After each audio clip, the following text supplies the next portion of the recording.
Hey guys, Stella Christoph here again for another Elestrals video. Today we're going to go over one of our starter decks. This is our Earth starter deck, Centaurbor on the front.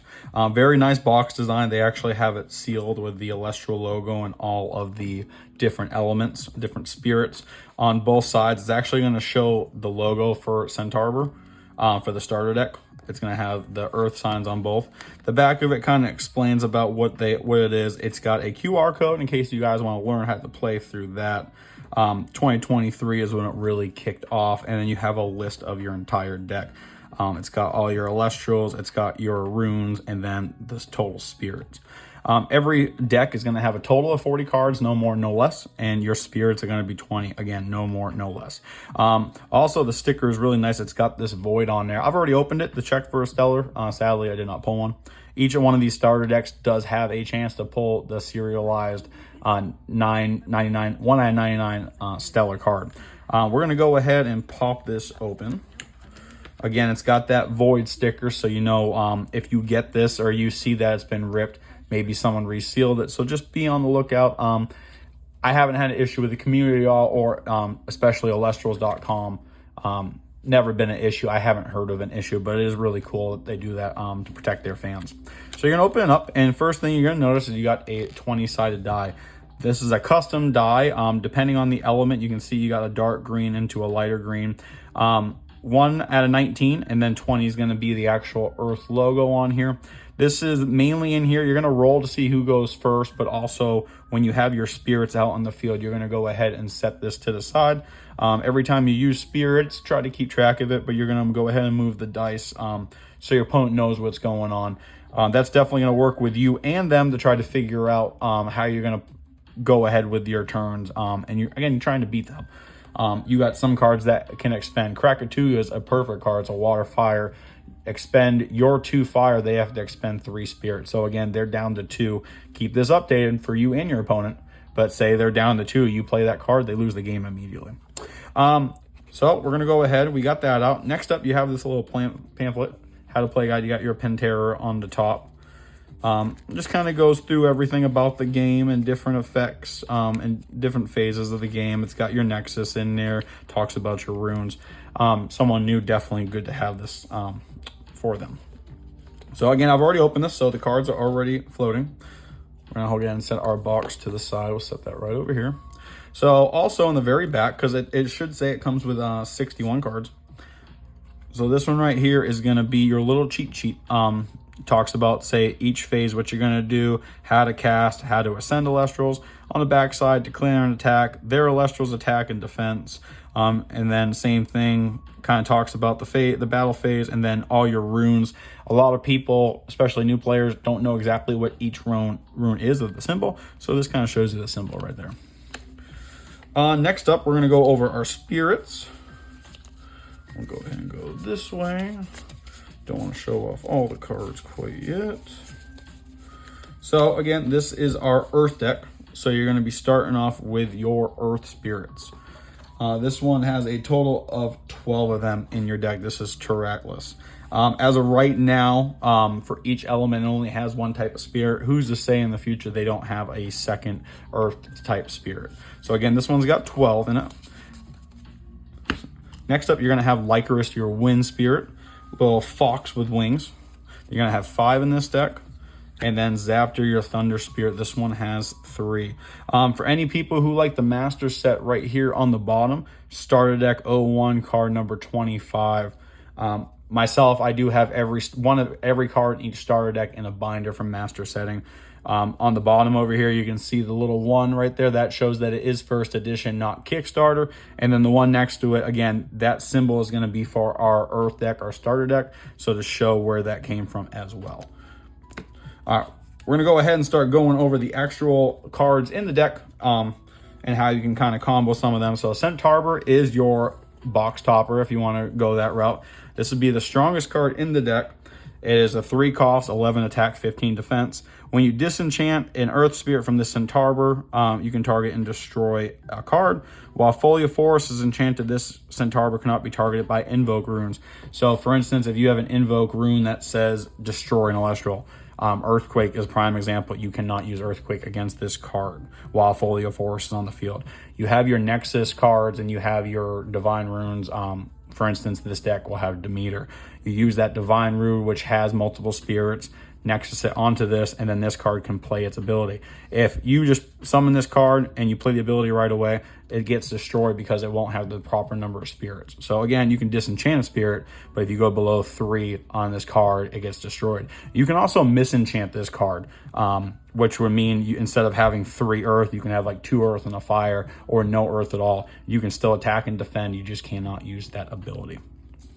Next up, you're going to have Sprouter. I believe you have 3 in this deck. It is a 3 attack, 5 defense, 1 cost spirit. When you normal cast this Sprouter, you can search your deck for artifact rune and add it to your hand. Scythe of Demeter is a card that gives it +2 attack and +3 defense. This is really good to get that card, but you probably don't want to play the artifact rune right away. This card actually ascends into Centaurbor. You're going to have 2 of these. This is a 5/7 2 cost. When this Centaurbor is empowered by an artifact rune and destroys an Elestral in battle, you can Nexus the spirits from that artifact onto this, and then you can go ahead and actually special ascend your Centaurbor. So getting out really quickly. You have Sprouter, you summon it, you get your equip card, you get your artifact rune. Next turn, you summon this, and then at the end of that battle, or after this one attacks, you automatically get to get Centaurbor out, and then you can attack that turn with Centaurbor.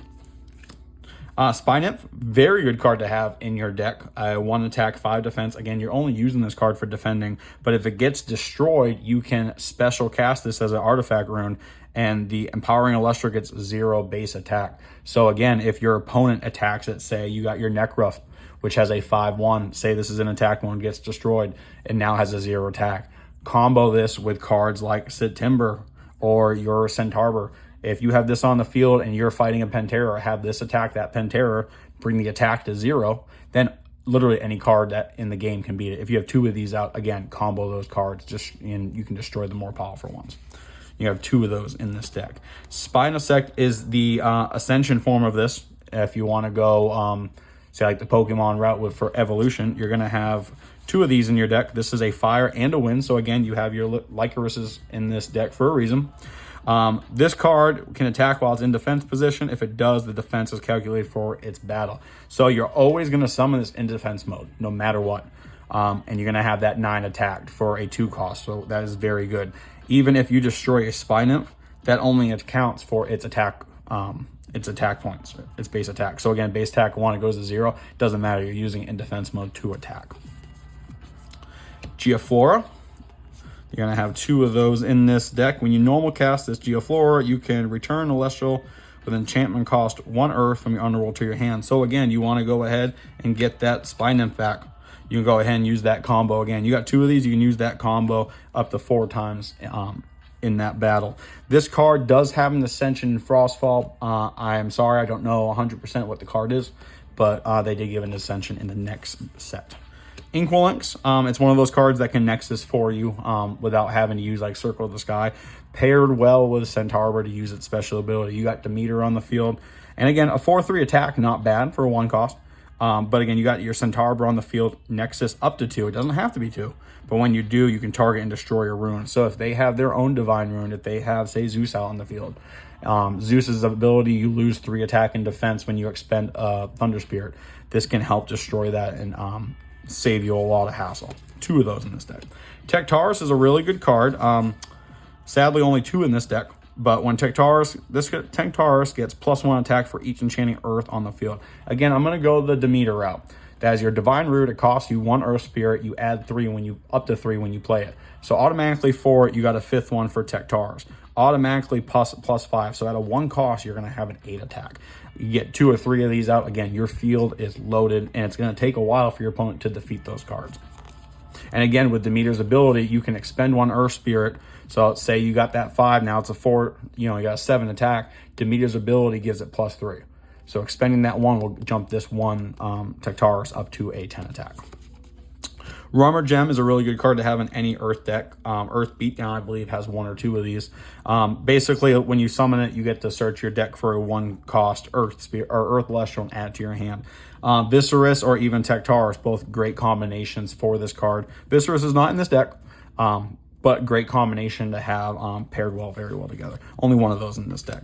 Again, you got your wind cards, so let's go ahead. There's a couple wind Elestrals we'll go through. P-Gust, a 2 attack, 3 defense, 1 cost. When this P-Gust receives 1 or more winds, you can target and destroy a rune. Again, you have cards like Circle the Sky. If you can get a second wind onto this, you're going to destroy, say, those artifact runes. If they have a stadium rune out, they're face down. Who knows? They might have a tsunami, which turns all non-water enchanted Elestrals to defense mode. So any counter rune they might have down, this would be a good one to kind of block their move. 2 of those in this deck. Aramare, a 4 attack, 5 defense, 1 cost. Very good attack and defense for a 1 cost.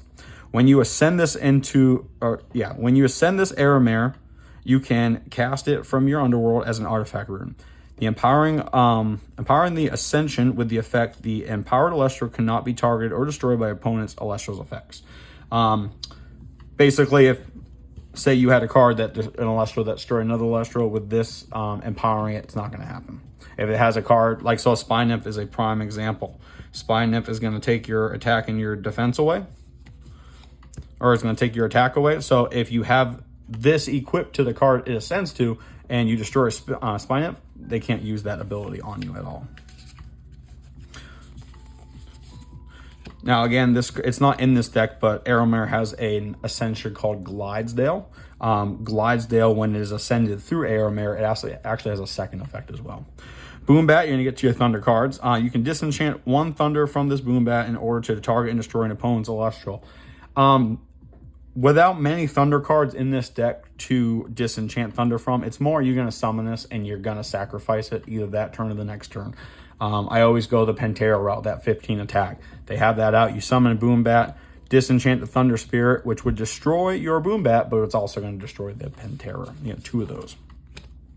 Nectar of the Gods. It's going to be, Yu-Gi-Oh players will know this, your pot of green. Just lets you draw 2 cards.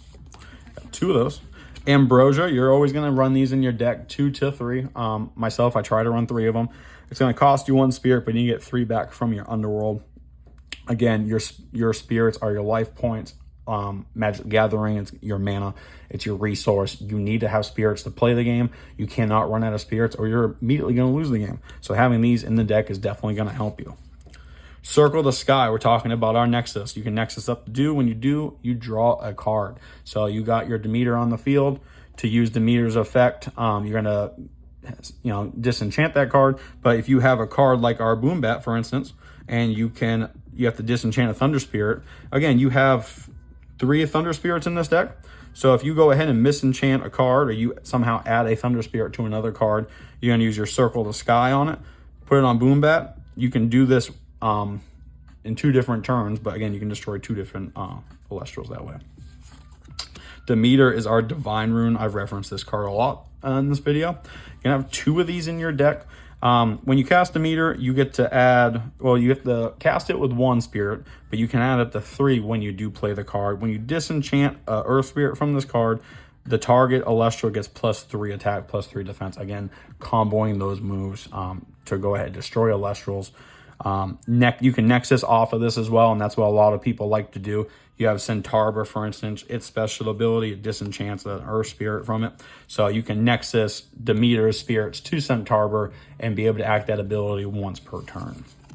Folio Force is going to be your stadium rune for this deck.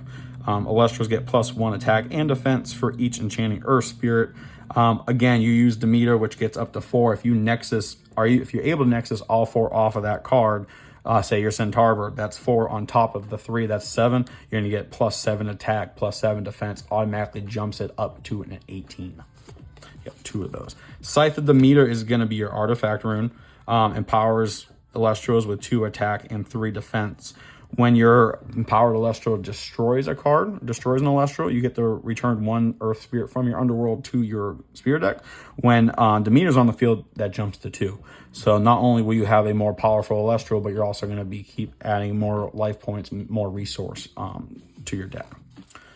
Earthquake is a card that a lot of people have in most decks nowadays anyway, not just this starter deck, but basically you sacrifice 2 spirits and you destroy any Elestral on the field. Again, I go that Pantera route. 1 card's going to destroy the top attack in the game at this moment. Tornado, again, we got a couple wins in here. Target an opponent's rune and return it to their hand. If they have their Demeter on the field, prime example, or Zeus, they have 4 spirits. You're going to play this card. All 4 spirits are now going to the underworld. And when they play it again, they're going to have to sacrifice more spirits. So a quick way to really just to hammer at your opponent and really take them down. You got 2 of those in this deck. Thunderstorm, target and destroy a rune. Again, you're about to do a play and you're afraid that your opponent is going to do something to stop it. They got some face down cards. Go ahead, you got one of these in the deck and you can destroy a card. If it is a, say, like poison tipped arrow that we'll go over in a second, destroy that poison tipped arrow. Now your card's not going to lose any power. It's not going to get destroyed. Poison tipped arrow is the last card in the deck. You got 2 of these. Again, this is a card that a lot of people actually run in their decks along with Gorgon's Gaze. There are people, this is a starter deck exclusive, so there are people buying multiple of these starter decks to get their hands on this, or if you find people on Discord or eBay selling it, it's going to sell quick. A lot of people run this in their deck. It is a counter rune. This poison tipped arrow, when it's cast, takes 2 attack from an Elestral, and at the end of the turn, if the Elestral, say, wasn't destroyed, you can expend 1 spirit from your spirit deck, and that card gets destroyed. Again, Pantera. You know, Pantera brings it down to a 13. Okay, it's still going to wipe cards off your field, but you know at the end of this turn that card is destroyed. If you got 2 of these face down, again, you Pantera and say there's another card there, block them both. That's it for you guys for this deck. Next time I will be going over water, which is one of my favorite types. I am a Cancer, if you guys didn't know. So any type of water deck, I am all for. Thank you very much for watching the video. Like and subscribe. Any comments you guys have, please leave down. Anything you want to see in future videos, I am all for. My name is Stellar Christoph, and I hope you guys all have a stellar day. See ya.